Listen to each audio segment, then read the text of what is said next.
welcome back to the channel. So here's what you should watch this month. It's this August 2023 recommendations. So I hope you guys are having a good month. My month has been very tiring, to be honest. But everything's maybe going to a good place. Maybe not. But anyways.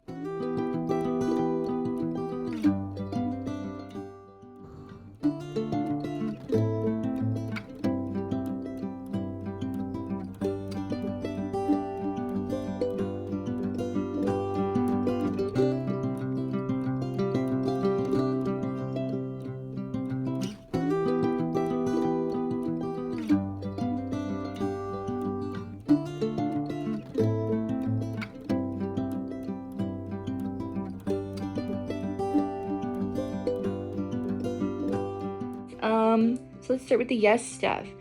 Nacho Libre. I haven't watched this since I was little and can confirm this movie's still really good. And Jack Black looking sexy in this movie, and I don't care who doesn't agree with me, I'm right. Jack Black is a very handsome man, but in this role specifically, very handsome. Celebrity. This drama was crazy, and you don't exactly like the main character, but she's just enough like us that you'll hope for the best from her. But she's not exactly someone you want, but everyone else is just that much more terrible, so you know it's okay. Resident Evil Death Island. Dude, this game does have really good storylines. And their movies, however, are normally just good because of like Leon or Claire, because usually the movies are not amazing, groundbreaking pieces of media. However, if we think about them in context with the games, then you just have these little side stories and it's a fun time. Low-key jealous of this creepy-ass liquor.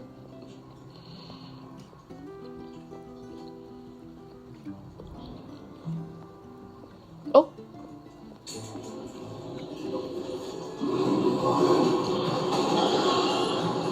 Jealous of the liquor? Oh, yeah. Oh.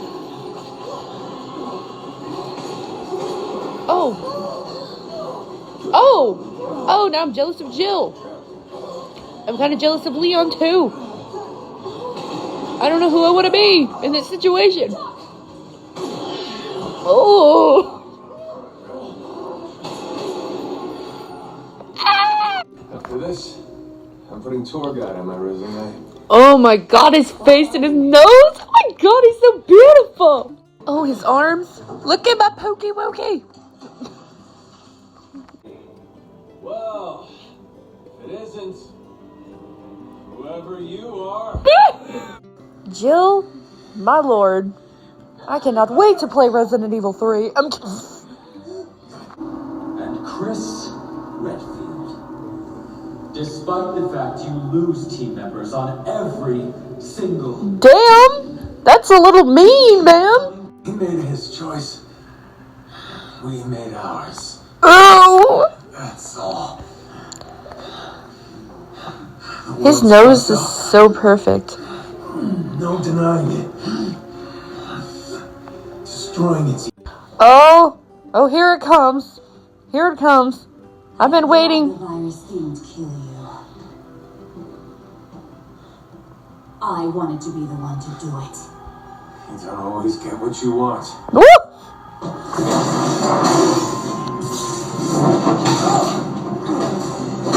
Oh! Okay, he would have died. He would have been dead. Concussion.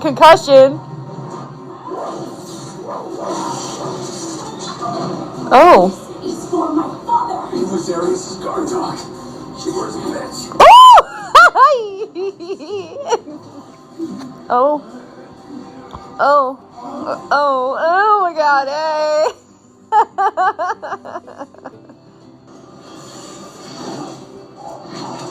Oh.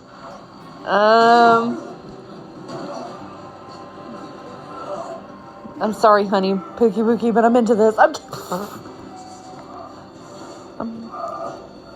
Don't you remember Knives Are Faster? Like, come on, bro. You said it yourself.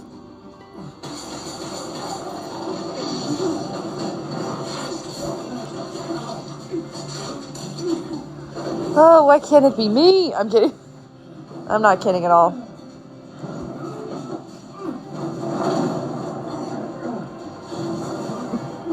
Gotta get every fan service we can out of this freaking fight. Every single ounce. Gotta squeeze it all.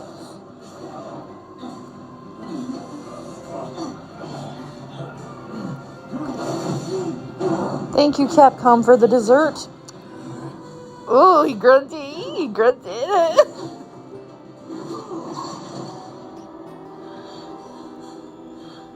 She got impaled on something, didn't she?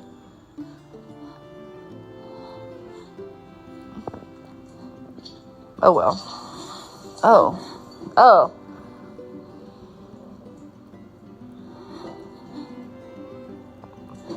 He's just chilling down there now. Is she gonna die? No. You gonna say a one-liner or something? I feel like you will. Are you going to? Now you can be with your dad again. I knew it! Ooh, it's time for their Avengers-style fight. Claire's like, wee! God, Leon, can you drive anything without it crashing? Oh, I'm sorry, but this scene is hilarious. Like, what the god? Almost there. You'll get it. It'll be fine. It's fine. It's fine. Time to let you up. It didn't work. Oh no, it didn't work. Did we kill it? Does it look dead? I mean, I guess actually it does. Oh yes, honey. Shoot it with your little pistol. That'll do it.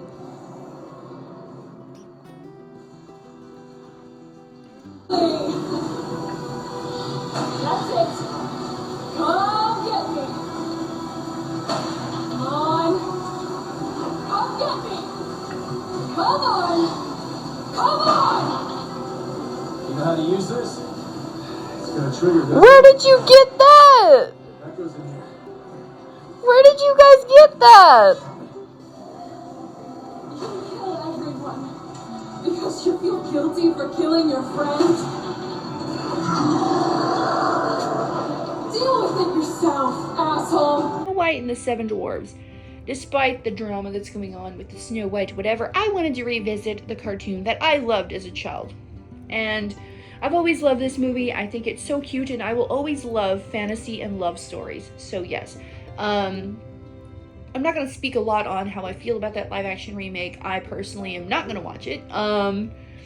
Because I personally feel like saying that falling in love is weak is really sad. Because that doesn't mean in everything. And every single character does not have to be some super strong badass. Like, she literally is a 14-year-old girl that survived getting murdered by literally the entire forest, a huntsman, and an evil witch. So she's strong in her own right. Not every normal person is a warrior of some kind. So I feel like there's nothing wrong with it. And she doesn't really get saved by the prince, to be honest. If anything, she fought through most of the stuff herself, and at the very end, he gives her a kiss and she gets the life she deserves. So I think there's nothing wrong with that. And once again, this is a fantasy fairy tale. They're supposed to be happy and cute and such, and I'm just not gonna watch the movie. The negative thing she said about Snow White, maybe the character, maybe it's being taken out of context, but I feel it really hard to say how what she said could be taken out of context. Strange magic. This movie had a cool story and the animation was beautiful. However, the songs in this were so odd. I felt like original songs would have worked better for this type of movie because the songs they picked were just very weird. I don't know. Tiny Shoulders, Rethinking Barbie. I've always adored Barbie movies. However, I always preferred Bratz dolls and actually only had like a few Barbies to my knowledge, while I had a lot of Bratz dolls. But it's cool to see some behind the scenes of Barbie. I always loved the Barbie movies. I just didn't own a lot of Barbies. Me and Roboco. This cute little show is about a robotic maid, and it's honestly very hilarious and very cute. The Nightingale. I love a good old revenge story, and I love a period piece, and this was both. Kiss Sixth Sense. A woman, which this is also based on a webtoon, I believe, or a Korean graphic novel. I can't remember, but something. A woman has like an extra sense that kind of lets her predict things and such. It's kind of all over the place, but it's stronger when she kisses people, and the guy in this literally sucked. He was mean. Her love interest, he sucked, but you know, it is what it is. Barbie, dude, this movie was incredible. Literally love letter to all of us. It was beautiful, and if you know a lot of Barbie trivia, which I do, it was a bunch of little Easter eggs in there for us. I thought it was really cool. It was so freaking cute. The aesthetic of everything, how they made it seem like it was a child's mind, like just, it was so creative. The way I didn't know what was happening most of the time was hilarious, and it was so well done. This movie has to be watched. Like, it has to be watched, and it will be enjoyed, and it is hilarious. For those of you who know Barbie lore, you get a lot of Easter eggs, so that's fun. And the soundtrack slaps. Completely slaps. Shikamori's not just a cutie, this was literally so precious, like our couple's already together, and she's protective over him, and it's literally so cute and stuff, and he's clumsy, and she saves him, it's so precious. Oppenheimer, as a big history nut, a lover of Cillian Murphy, because he's a great actor, and also because he's fine as hell. Anywho, I was so ready for this movie, and I honestly was in a trance the entire movie because it was so well done. I was in a trance, but it's mostly because I just like history, and the way they filmed it I thought was very creative, a creative way to do stories. I thought it was really cool. The 11, this heartbreaking documentary is about the case of 11 murdered girls, and it's still kind of a mystery, to be honest. It wasn't actually solved. It's really sad. Murder Nation, Blood on the Bayou, another docu-series about murders set into a certain area. This one was being the bayous of Louisiana. 13 going on 30. I don't know how I never saw this movie, but oh my god, this movie is so cute. Dear lord. But I am honestly not a fan of the cheater subplots, though, because they both were with people. I don't like that. I don't really care for that, but I'll overlook it.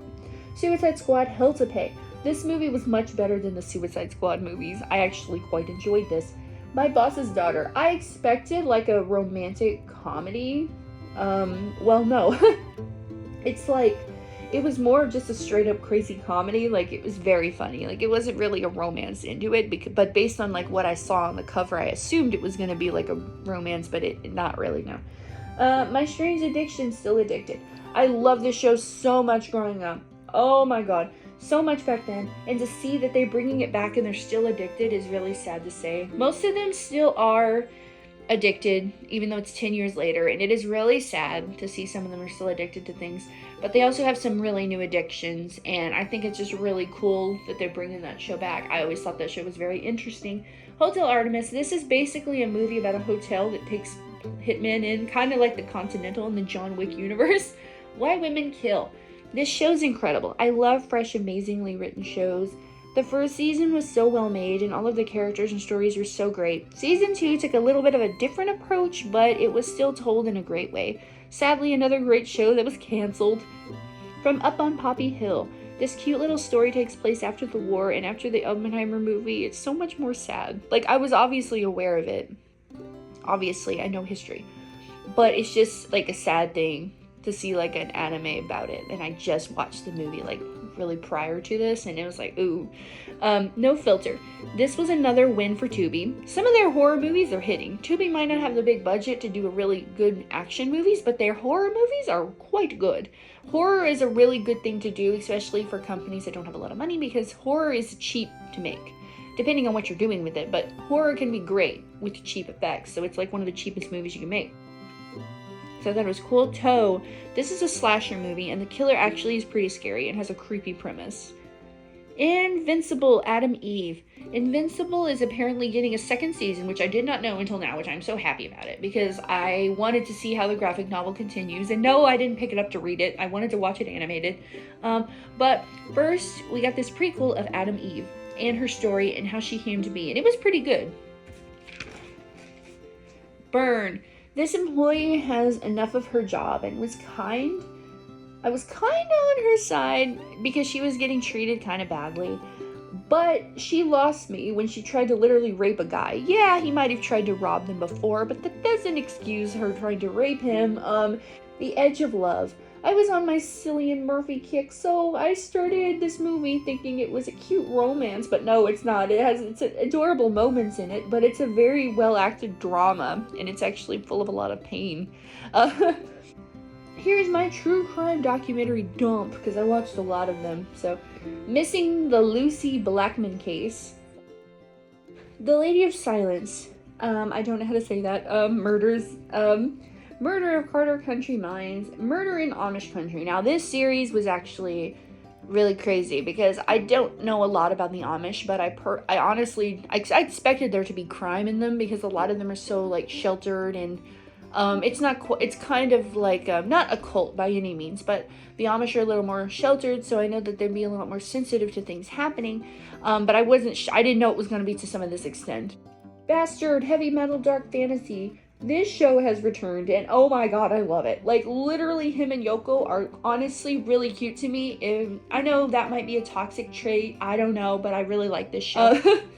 Zom 100, Bucket List of the Dead. I wanted to start this new anime, but I didn't yet. However, I saw that they had a movie, and it's great. So basically, our main character hates his job so much that he welcomes the zombie apocalypse just so he doesn't have to go to work, and it's hilarious, to be honest. So he makes a bucket list of things he wants to do, and all around, all the characters are really fun, so I'm looking forward to the anime.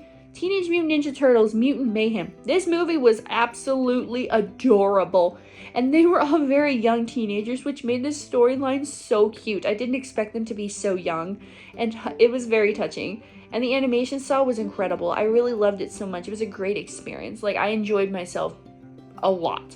And I felt like it was really good, and I do hope that they make another one. The animation style was so beautiful. Like, I thought it was really great. Miraculous Ladybug and Cat Noir, the movie. It was precious. Art style was beautiful, and my lord, the character development in the movie was better than in the show. Adrian and Marinette are so precious. They're so cute. I want them to be together. The movie seemed more like a prequel because it's kind of how they get chosen versus in the show where they already have the Miraculous and everything. Miraculous Tales of Ladybug and Cat Noir, season 4 and 5.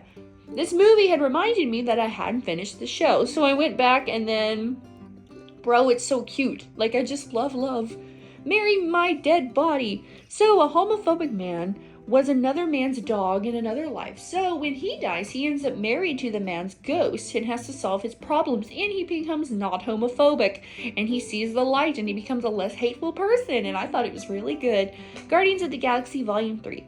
This felt like old Marvel again, a breath of fresh air, if you will. They didn't take themselves very seriously. There wasn't this giant event that was going to destroy the universe. You know, it was a small problem. This movie was great. But I honestly did not expect this movie to be so sad. Like, it was so damn sad. Poor Little Rocket. I also enjoyed this smaller story that they had. Pocahontas.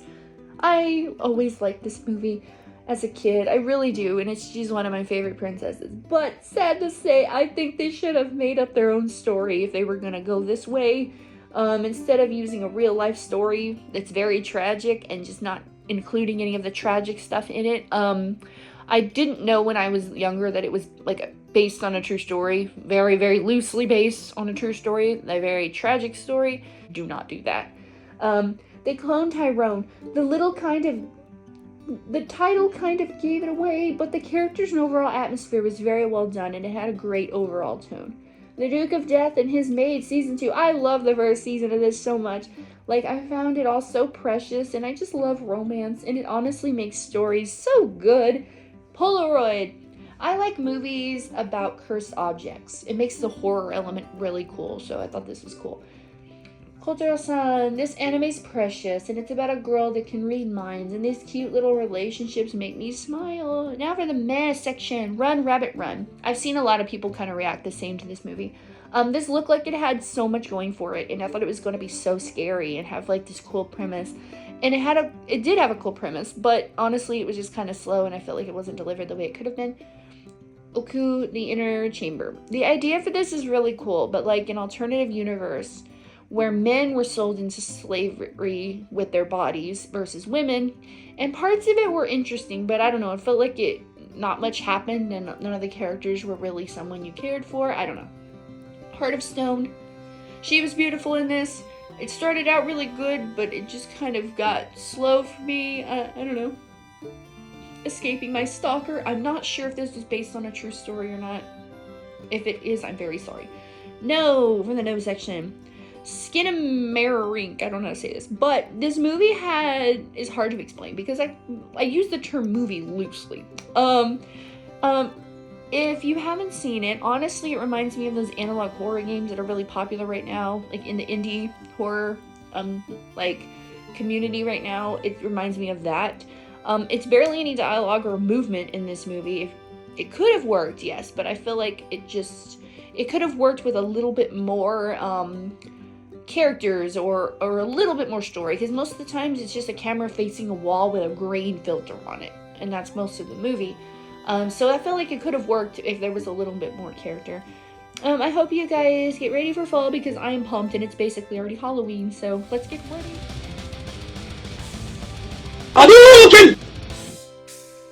Finish him!